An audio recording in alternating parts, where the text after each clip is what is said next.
Damn it, I should have slammed the door instead of opening. Stupid me. Always mistaking guilt for kindness. I'm Mia, 34, living alone in Denver. Or at least I was. This is the story of how one midnight phone call from my sister shattered 12 years of peace, and why, in the end, I became the villain they all needed. Narrated by Mia. 12 years, that's how long it took. 12 years of split shifts, sleepless nights, and quiet sacrifices. I've never taken a vacation longer than 3 days. Never bought a designer bag, never said yes to spontaneous weekend brunches or last-minute getaways. While other people chased experiences, I chased one thing, a key with my name on it. And now, it's here. A modest 3-bedroom house on Chestnut Street, tucked in the quiet suburbs of Denver.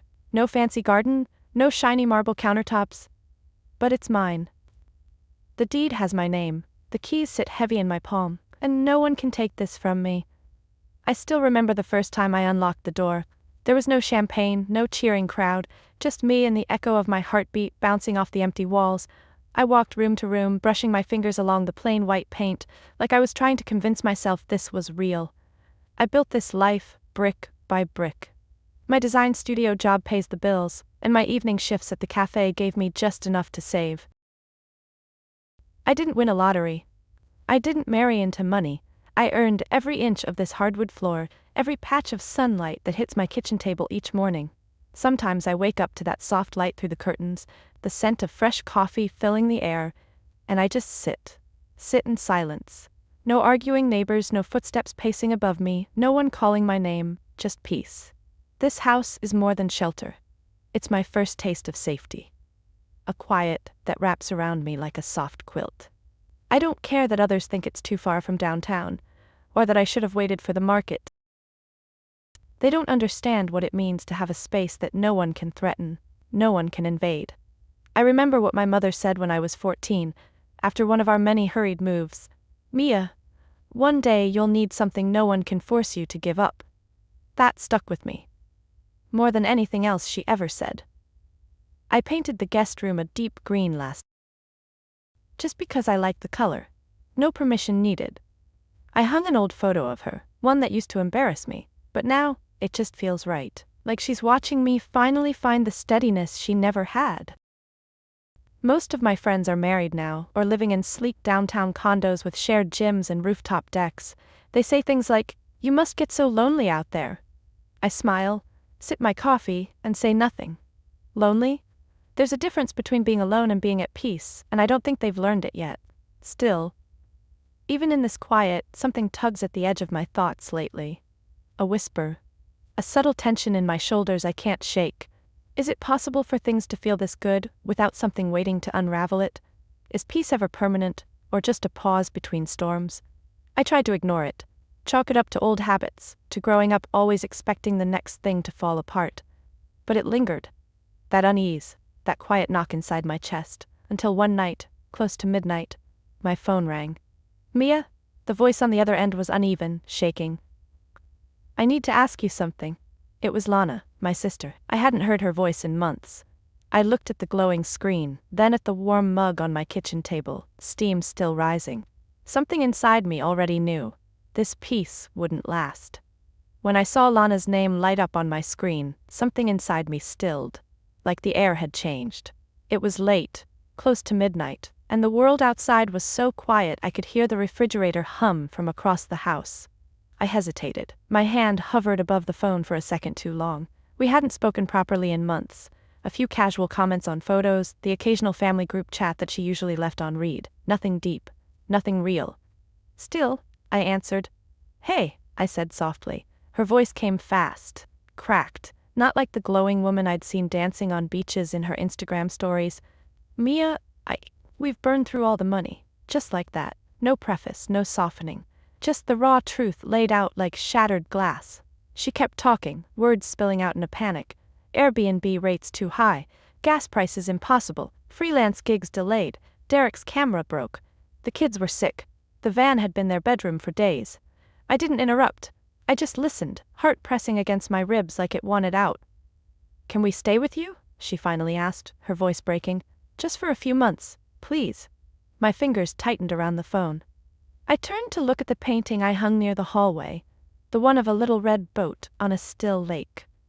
My mother gave it to me before she passed. I had put it there on my first day as a quiet promise. This space is for calm. And now a storm was knocking on my front door using my sister's voice. I didn't answer right away. I didn't know how. Lana filled the silence with rushed words, desperate and cracked. We'll stay out of your way. Just a few months. The kids need a stable place. We'll figure it out after that, I swear. I pictured it. The hallway filled with tiny shoes. My office turned into a playroom. Mornings no longer silent but filled with cries, laughter, mess. I pictured Derek on the couch editing videos, Lana in the kitchen, my home breathing to a rhythm that wasn't mine, and I asked myself, can I survive giving up everything I built, even for the people I love? If I say yes, what part of me disappears? If I say no, what kind of sister does that make me? I cleared my throat. How long exactly? I asked, voice low. She hesitated. That hesitation told me more than any answer would. 8 to 10 months, she said finally. Until we pay off the cards, find work, stabilize the kids, just until we're back on our feet. 8 to 10 months. A quiet part of me laughed, but not from humor. I looked at the light above my kitchen table. It was still glowing warmly, an ordinary lamp I'd installed myself the day I moved in. That light had never flickered, never changed. Unlike people, I wanted to help. Of course I did, but not like this. Lana, I said carefully, I understand your situation, but honestly, I don't think living together is the right solution. Silence. A heavy, sharp kind. The kind you feel before it slices through something. So you're saying no? Her voice was flat now. Cold. Not exactly, I softened. I can help with rent, I'll cover a few months, I'll even call around and find something nearby for you guys, but I can't let you move in. I'm sorry. She didn't answer. Just the low sound of breath and a quiet, bitter exhale. You really are heartless. And just like that, the storm rolled in. Not loud yet, not violent, but it had arrived, and something told me it wasn't leaving anytime soon. The next morning my phone rang before I'd even made coffee. It was my mother. She didn't say hello, didn't ask how I was, just sighed, long and sharp, before slicing through the silence. Mia, are you really gonna let your sister and her children be out on the street? There it was. Barely 12 hours had passed and the guilt had already arrived. Right on time, wearing my mother's voice like a silk glove hiding a blade. I didn't react. I just stood there, kettle in hand, watching the water boil like it was someone else's morning. Mom, I said, steady, they're not on the street. I offered to help with rent. I offered to find them a place, but I can't let 4 people move into my house for nearly a year with no plan. I live alone for a reason. A pause. Then her tone shifted, gentle but laced with disappointment. You always have to calculate everything, don't you? Lana lives from the heart. She might stumble, but at least she dares to live. You're just... She didn't finish the sentence. She didn't have to. I felt it. Cold, selfish, uncompromising. Is that how they see me? Is that who I've become? I placed the kettle down, feeling a strange weight in my chest. I wanted to say I'm not heartless. I just worked too hard for this peace to give it up overnight. But she wouldn't hear that. Not now. Maybe never. You've changed, Mia, she murmured. Ever since you got that house, it's like you've built walls no one can get through. You think you don't need anyone, but remember, nothing lasts forever. One day, you'll be the one knocking. And when that day comes... She didn't finish that sentence either. She just hung up. I stood there a long time. The water had already cooled. That afternoon, my father called. Dad wasn't like Mom. He didn't lead with emotion. He went straight in, like a drill. I heard about Lana. Can't believe you turned your back on family in a time like this. I clenched my jaw. Dad, I didn't turn my back. I offered help. Just not my house. He didn't care for the nuance. She let you stay with her after college. Have you forgotten that? I hadn't. 3 months on a pull-out couch while I worked 3 jobs and paid half her rent. Not quite the same. You've gotten too proud, Mia, he said. This house, your job, it's made you forget what matters. Family isn't about boundaries, it's about showing up when it's hard. I swallowed hard. Is showing up the same as giving up everything I built just because someone else didn't plan ahead? He was quiet for a moment, then said it. You're the older sister, you should have opened the door. And that line, should have opened the door, sat with me all night. I heard it again when I sat down to answer emails, again when I folded laundry, again as I stood alone in my hallway. They weren't asking for help. They were asking for me to disappear. Just a little. Quietly. So their crisis could take up the space. And somehow, saying no to that made me the villain. That evening, I got a message from Sarah, an old classmate who still followed both me and Lana on Facebook. "Hey Mia, is everything okay?" Lana posted something about being let down by family. It didn't sound good. I didn't respond. Instead, I turned off my phone, turned off the lights, and sat by the window. Outside, the wind rustled the trees. Inside, silence held me like a fragile thread. How quickly love can turn into expectation, how easily boundaries can become betrayal. I took a deep breath and whispered to no one, "What exactly do they want from me?" But I already knew the answer. Everything. It was a Saturday morning. Quiet, windless, the kind of morning made for errands and coffee and forgetting. I had just finished mowing the backyard when I heard the knock. Not a frantic one, not tentative either. Just 3 even raps on the front door. I assumed it was the delivery guy. I had ordered a bookshelf online, one of those flat-pack things I actually liked assembling, but when I opened the door, I froze. Lana stood there. Next to her was Derek, silent, unreadable. At their feet were 2 suitcases, one visibly torn. Mason yawned and leaned against his mom's hip. Evie clutched a limp stuffed bear, her cheeks flushed, her hair tangled. My first reaction wasn't anger, it was disbelief. This wasn't a visit, it was an arrival. Lana gave me a small smile, calm, like we were just 2 sisters catching up. "Good morning, sis." She looked past me into the house. "We came to talk, properly this time." I blinked. "You brought your luggage to talk?" Her voice didn't waver. "We're exhausted. Evie's been coughing all night. Just let us come in, have a glass of water. We'll talk like normal people." There was nothing normal about this. But my eyes lingered on Evie's pale face, on Mason's oversized hoodie, and for a brief second, just one, my grip on the door loosened. "Don't let the emotion in, not like this." I stepped aside. "Fine, come in, but just to talk." Lana gave Derek a look I couldn't read, then walked in like the house still remembered her. Derek followed, dragging the bags without asking. They settled in the living room like it was theirs to occupy. I stayed standing, arms crossed, distance intentional. "So?" I asked. "Let's talk." Lana sat on the armchair, smoothed her jeans like she needed a moment to prepare for something noble. "Just 10 months, that's all we need. I'll cook, Derek can help with repairs. We'll keep everything clean. You won't even notice we're here." I laughed once, quiet, dry. "You'll be living here, Lana, that's not invisible." She looked hurt but pushed on. "After 10 months we'll leave, rent our own place." Then she added too casually, "If not, we've been checking flights. There are deals back to Arizona." I stared at her. "So after living here nearly a year, you'll just fly away again? Start over somewhere else?" She didn't answer. That's when Derek spoke. "We're not trying to take advantage, Mia. We just thought you'd understand." I turned to the window, keeping my voice low. "You sold your house, blew the money, didn't save, didn't plan, and now you're standing in my living room asking me to rearrange my life to clean up your fall." Lana's voice sharpened. "So now I'm reckless?" I faced her. "No. You're free to make choices, but you're not free from the consequences." Evie sniffled. Mason pulled the hood over his eyes. But I didn't bend. "I'm not changing my mind," I said, firm. "You have 10 minutes to pack your things. I'll call a cab if you need." The room went still, cold. Lana stood slowly, her face pale with fury. "You really have changed," she said. "You used to say you'd always be there for me. Did you forget that?" I met her eyes. "No, I remember. I just never promised to carry the weight of every decision you made." Derek muttered something under his breath, but Lana stepped closer, too close. "You're selfish. This house is too big for you, and you can't spare a corner for your own family." I didn't flinch. "This isn't about space, it's about boundaries, and I finally have the strength to set them." Evie started crying. Derek went to her. But Lana stayed locked on me like she was waiting for a final blow, and she gave it. "You'll regret this." I gave a tired smile. "If the price of not regretting is giving up my peace, then I'll take regret." Derek dragged the suitcase toward the door. He didn't look at me. Lana followed, head held high, but her hands trembled. She didn't say goodbye. I watched them walk out, no yelling, no slamming, just silence. And when I closed the door, it felt heavier than it ever had.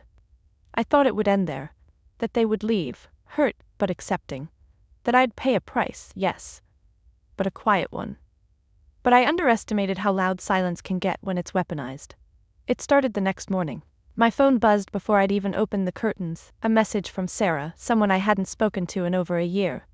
"Mia, what's going on?" Lana posted something. "It's heavy." I blinked, still half asleep, and opened Facebook. There it was. The photo.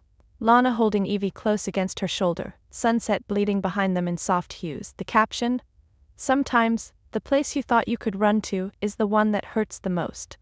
When your kids are sick, scared, and cold, and the only person in your family who could help chooses not to, what do you learn? That blood doesn't always mean home." I froze. Underneath were dozens of comments. People I barely knew, cousins I hadn't seen in years, friends of hers I'd never met. Unbelievable. Her sister has a house and still says no? I get wanting space, but kids are involved. Heartless. Some people only care about their walls, not who's outside them. I kept scrolling, hoping to see one voice, one person who might say, "Maybe there's another side to this." None came. It was a trial, and I was the silent defendant. Even my cousin Julia commented under one of my old photos, "Books may open your mind, but they don't open your heart." I didn't reply. Not because I didn't have something to say, but because anything I said would look like defense, not truth. And no one seemed interested in truth. That afternoon Mom called again. She didn't yell. That might have been easier. She sighed, slow and exhausted. "Mia, Lana told me everything. You watched your niece cry and turned her away. What kind of woman does that?" I closed my eyes. "That's not what happened. But you did close the door. After hours of calm conversation, after offering money, after drawing a line." She paused, then delivered the line that cut deeper than any accusation. "No wonder you live alone. Maybe it's just easier when there's no one around to disappoint." I didn't answer. I just ended the call.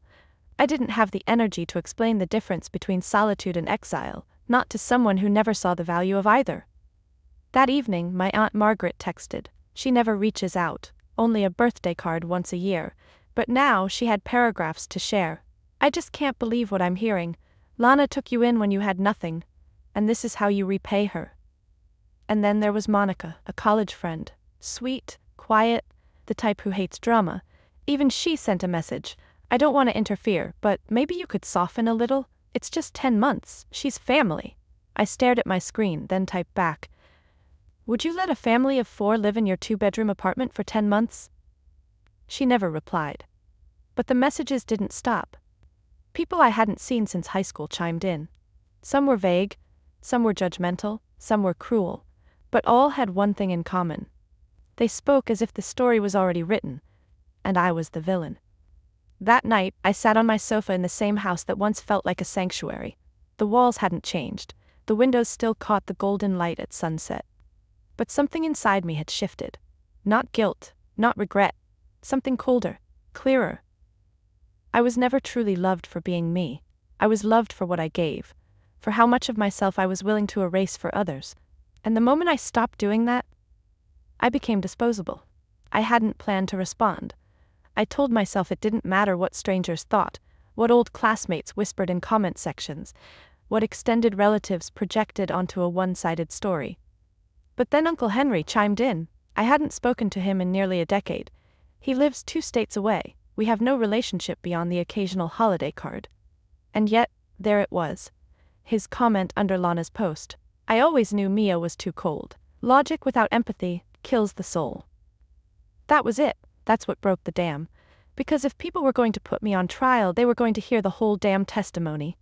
I opened my laptop. I stared at the blank screen for a long time. My fingers hovered above the keyboard.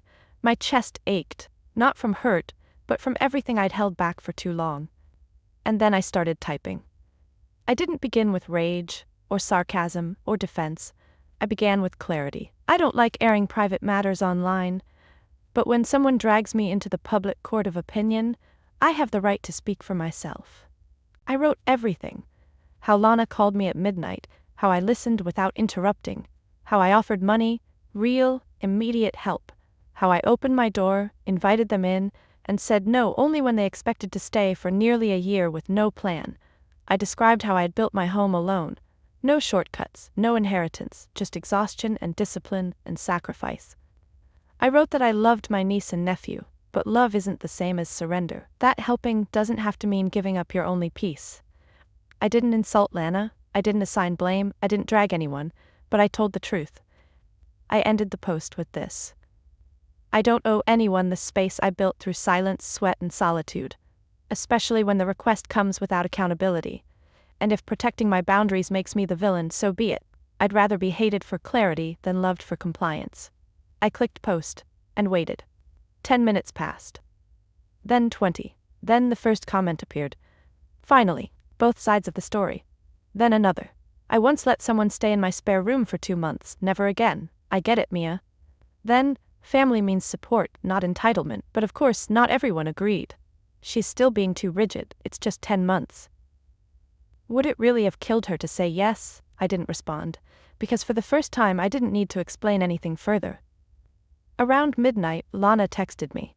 Just one short cutting message. You chose to humiliate me. Don't be surprised when they all turn on you. Then she blocked me.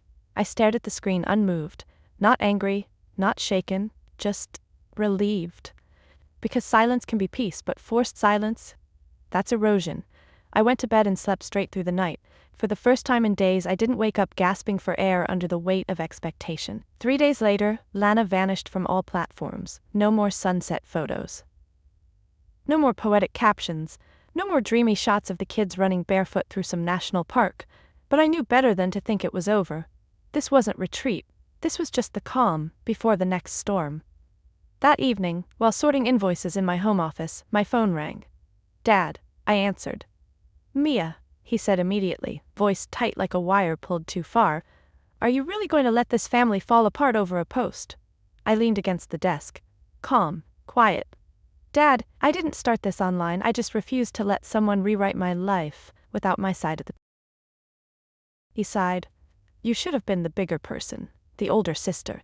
You have a house, Lana's struggling, your mother's been crying non-stop. I clenched my teeth. Was anyone crying when they called me heartless? When they twisted what happened into a villain story for the internet? He paused. Then, you have the right to set boundaries, but did you have to make a scene? I let out a bitter breath. I didn't make the scene, I just stepped out from behind the curtain. A long silence followed. Then he said something that didn't sound like anger. It sounded like warning. Just don't come running back one day when you realize no one's left on your side. I didn't flinch. If I have to lose everyone just to finally keep myself, then so be it. He hung up without a goodbye. I sat in that quiet room, surrounded by bills, sunlight, and the faint echo of old guilt slowly peeling away from the walls. And for once, it felt like space. Not emptiness, space. After that final call with my father, the silence that followed was different. Not hostile, not heavy, just honest. No one called the next day, no one messaged, no email, no Facebook tag. The world around me went still, and for the first time, I didn't rush to fill the quiet. I let it linger. The friends who unfriended me stayed gone.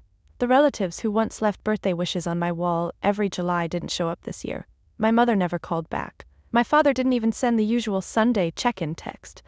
It was like the scaffolding around me had fallen, and instead of a crash, there was just space. Wide, raw, and mine. At first I thought it might feel like abandonment, but it didn't. It felt like truth finally taking off its disguise. Every Tuesday I still watered the plants by the window. The white daisies I planted in spring had started to brown around the edges. A few petals clung on, curling inward like they were preparing for something, either to fall or to hold fast. I understood the feeling. There was no grand moment of healing, no movie scene where someone knocked on the door and said, "You were right," with tears in their eyes. And I didn't need that anymore. Because the truth is, I'm not angry, not even hurt, not really. I'm just done explaining myself to people who only listened when I said yes.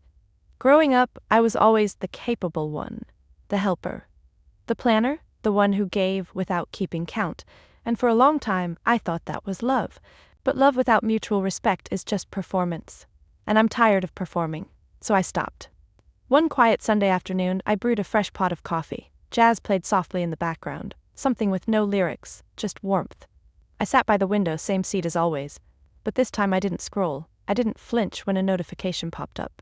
I just sat and breathed. I looked around my home, Not a mansion, not magazine-worthy, but built with years of effort no one ever saw. A little scratch on the floor from moving the table by myself. A bookshelf I assembled while watching snow fall outside. A photograph of Mom in her younger days, taped to the fridge not because it matched the decor, but because she smiled in that one. This house isn't just a house, it's a witness to everything I carried, and everything I've finally put down. Later that week I ran into Rachel, an old friend from yoga class. We'd never been close, but we'd always exchanged warm smiles. She sat beside me after class, wiping sweat from her brow. Then she said without preamble, "I read your post, just wanted to say, I think you were brave." I raised an eyebrow. "Brave?" she nodded. "Not many people have the guts to set boundaries and mean it, especially with family."